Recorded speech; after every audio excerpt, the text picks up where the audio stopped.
जय श्री राम। शंखनाद में आपका स्वागत है। आदित्य ठाकरे विधायक दल के नेता तो बन गए, लेकिन उनमें नेतृत्व के गुण नहीं आए। इसलिए आदित्य ठाकरे ने विधानसभा सत्र के 3 दिनों में 3 तरह का रुख दिखाया, 3 तरह का रवैया दिखाया और वो स्पष्ट नहीं कर पाए कि उनकी पार्टी जो है वो क्या करेगी, किस दिशा में जाएगी, वो तय नहीं कर पाए। और इसके बाद अब उनके नेतृत्व पर सवाल उठने लगे हैं। आदित्य ठाकरे ने पहले दिन विधानसभा में महायुति सरकार को आंखें दिखाई, झगड़ा किया, ईवीएम पर सवाल उठाया, अपने विधायकों को लेकर निकल गए कि हम जो है शपथ नहीं लेंगे। लेकिन उसके अगले दिन जब विधायकों ने विरोध किया तो तुरंत आए, फटाफट शपथ ले ली। सारे के सारे विधायकों ने शपथ ले ली और इसके बाद उन्होंने तीसरे स्तर पर ये गिरे कि वो अपनी मांगे लेकर पहुंच गए देवेंद्र फडणवीस मुख्यमंत्री के पास। जो व्यक्ति एक दिन पहले सरकार से दो हाथ करने को तैयार था, वो अब जाके अपनी मांगे रख रहा है कि हमें नेता प्रतिपक्ष का पद चाहिए और हमें डिप्टी स्पीकर का पद चाहिए। अब आदित्य ठाकरे ने भास्कर जाधव को भेजा उनके नेतृत्व में, क्योंकि वो विधानसभा का मामला है, विधानसभा में वो शिवसेना समूह के नेता हैं, तो इसीलिए उनको भेजा गया। आदित्य ठाकरे उसमें थे, ये सब भी विधायक गए। अब पीछे पीछे कांग्रेस के 16 विधायक, शरद पवार के 10 विधायक भी गए। उनकी तो कोई इस वक्त औकात नहीं है और फिर ये लोग कई मामलों में जो है शिवसेना यूबीटी का इस्तेमाल करते हैं, उसे आगे भेजते हैं। इस पर भी हम बात करेंगे। लेकिन यहाँ उद्धव ठाकरे के बेटे जो है लेकर गए और मांगे लेकर देवेंद्र फडणवीस के पास पहुंचे।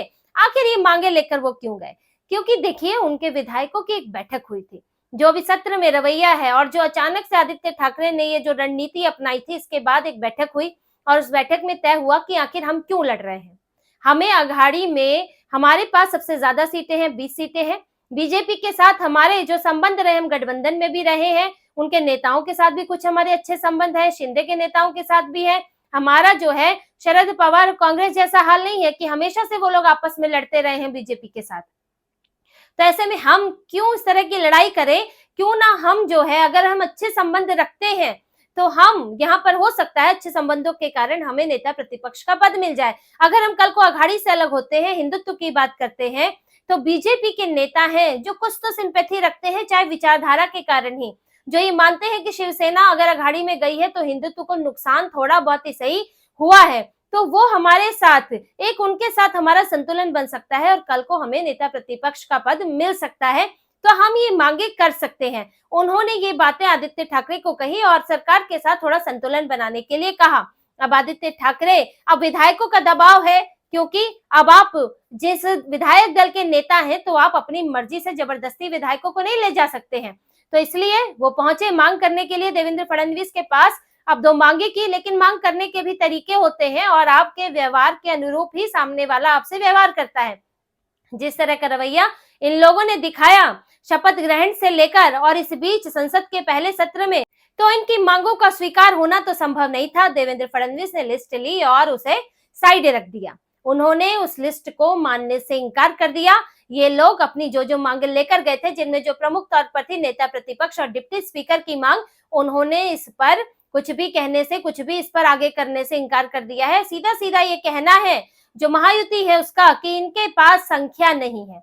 देखिए, नेता प्रतिपक्ष बनने के लिए आपके पास 10% सीटें होनी चाहिए, जितनी विधानसभा में कुल सीटें हैं। इनके पास करीब 29 विधायक होने जरूरी हैं, लेकिन एक भी पार्टी को जो है यहाँ पर 29 विधायक नहीं मिले हैं। अब अगर इनका कहना है कि आप जो है अघाड़ी को पूरे अघाड़ी के पास जो है 46-47 सीटें हैं, तो आप उस आधार पर दे दीजिए। लेकिन क्यों मिलेगा?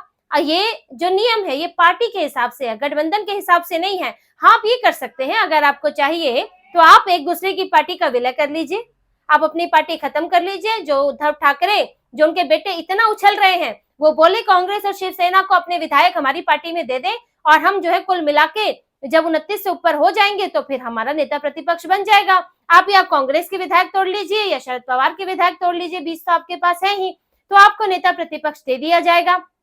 वरना आप सिंगल पार्टी के तौर पर तो आपको ये पद नहीं मिल सकता। और आपने ऐसे काम भी नहीं किए हैं। जहां बात परंपराओं की, क्योंकि ये एक बात परंपराओं की बात भी कर रहे हैं, भास्कर जाधव ने भी की और नाना पटोले भी जब आए विधानसभा से बाहर, क्योंकि इस वक्त वो भी अपने 16 विधायक लेकर चुपचाप पीछे चलते हैं, तो वो भी बोल रहे हैं कि परंपरा रही है, यहाँ पर इस तरह से आप जो है नेता प्रतिपक्ष का पद नहीं ले सकते, आपको देना चाहिए। दिल्ली केजरीवाल का उदाहरण दे रहे हैं। लेकिन आप क्या देख रहे हैं कि आपने परंपराओं का कितना पालन किया है? परंपरा तो ये भी थी कि चुनाव कोई भी हारे या कोई भी जीते, शपथ ग्रहण में जाना चाहिए, दोनों को ही जाना चाहिए। जब पिछली बार उद्धव ठाकरे वो देवेंद्र फडणवीस के हाथ से सत्ता लेकर चले गए थे, एक तरह से किसी के मुंह की रोटी छीन लेने वाली बात होती है। 105 सीटें लाकर भी वो मुख्यमंत्री नहीं बन पाए थे, भाजपा सत्ता में नहीं आई थी और उद्धव ठाकरे खुद मुख्यमंत्री बने अघाड़ी की गोद में बैठकर, और उन्होंने जो विचारधारा से गद्दारी की वो अलग। लेकिन फिर भी देवेंद्र फडणवीस परंपरा का मान रखते हुए उनके शपथ ग्रहण में गए। लेकिन आपने क्या किया? आपके गठबंधन के और यहाँ उद्धव ठाकरे की पार्टी के एक भी नेता, यहाँ तक कि आदित्य ठाकरे को भी आपने नहीं भेजा, आपने दुश्मनी कर ली। आपको जहां उम्मीद थी कि आप प्रतिस्पर्धी बनेंगे, वहां आप जो है प्रतिद्वंदी, आप जो है दुश्मन बन गए। तो आपने पहली परंपरा तो वही तोड़ दी। देवेंद्र फडणवीस के पर्सनली फोन करने के बावजूद भी आप शपथ ग्रहण में नहीं आए। दूसरी परंपरा, जहां पहले दिन सभी लोग अपनी शपथ लेते हैं विधानसभा में, प्रोटेम स्पीकर जो है शपथ दिलवाते हैं, वहां आप जो है बॉयकॉट करके आ गए और आपने मुख्यमंत्री उप मुख्यमंत्री इस दौरान शपथ ले रहे थे और आपने किसी का सम्मान नहीं किया। क्या आपने परंपरा का पालन किया? तो आप दूसरे से कैसे उम्मीद करते हैं? आखिर आदित्य ठाकरे को ये क्यों नहीं सिखाया गया? ना उद्धव ठाकरे सिखा पाए और ना ही नए गुरु जो बने अभी संजय राउत, वो नहीं सिखा पा रहे हैं कि सम्मान के बदले सम्मान मिलता है। आदित्य ठाकरे ने, उद्धव ठाकरे ने कोई सम्मान नहीं किया, तो अब बीजेपी से, महायुति से आप क्या उम्मीद करते हैं? और ऐसे में इनके पास ना तो नियमों के मुताबिक इनके पास संख्या है और ना ही इन्होंने कोई तालमेल बैठाया है। एक आप अच्छा रवैया अपनाते हैं कि आप सामने वाले के साथ आप ये कहते हैं हम सरकार में सहयोग करके चलेंगे, जो भी एक आप व्यवहार अच्छा करेंगे। बिलों का विरोध करना एक अलग बात है, फैसलों का विरोध करना एक अलग बात है, लेकिन आप जो है जो जनमत मिला है उसको स्वीकार करेंगे और साथ मिलकर एक सरकार चलाएंगे। लेकिन आपने नहीं किया, तो फिर आपको सरकार जो है वो आउट ऑफ द वे जाकर क्यों आपके लिए करे? क्योंकि देखिए ये तो है, ये तो सत्ता में जो है मुख्यमंत्री है या फिर सरकार में जो है उनके विवेक पर है कि वो नेता प्रतिपक्ष का पद दे सकते हैं। ऐसा नहीं है, संख्या नहीं भी हो तो भी दिया जा सकता है, लेकिन यहाँ तो सहयोग करने को तैयार नहीं है। ये तो पूरा लोकसभा का तरीका अपना रहे हैं, जैसा ड्रामा जो है लोकसभा में हो रहा है, रोज अडानी को लेकर, जॉर्ज सोरोस को लेकर, राहुल गांधी को लेकर आप सदन चलने नहीं दे रहे। इंडी गठबंधन के दूसरे नेता चाहते हैं कि चले, दूसरी पार्टियां चाहती हैं कि चले सदन, लेकिन कांग्रेस चलने नहीं दे रही है, ड्रामेबाजी हो रही है। यही ड्रामेबाजी ये लोग यहाँ करना चाहते हैं, राहुल गांधी से ही सीख ले रहे हैं। तो फिर इस तरह से आपको क्यों कोई पद मिलेगा? क्यों सरकार आपके लिए कुछ अलग करने की कोशिश करेगी? और दूसरा ये चाहते हैं कि डिप्टी स्पीकर इनका हो, और मांग नहीं रहे हैं, दावा कर रहे हैं। दोनों में अंतर समझिए। दावा क्या कर रहे हैं? हम राहुल नार्वेकर को सपोर्ट कर रहे हैं तो आपको हमें डिप्टी स्पीकर देना चाहिए। आप बार्गेन कर रहे हैं, जबकि आपकी औकात नहीं है बार्गेन करने की। आपके पास 46 विधायक है, 47 विधायक है, आप चाहकर भी राहुल नार्वेकर का विरोध नहीं कर सकते स्पीकर पद के लिए। तो आप ये कैसे कह रहे हैं कि आप सपोर्ट कर रहे हैं? आपकी सपोर्ट की जरूरत ही नहीं है। जैसे कि हुआ था लोकसभा में, जरूरत ही नहीं थी कि राहुल गांधी, इंडी गठबंधन वाले, ओम बिरला जो स्पीकर बने, उनके लिए समर्थन दे। ये तो एक परंपरा, एक स्वस्थ परंपरा होती है, इसका आप निर्वहन करते हैं।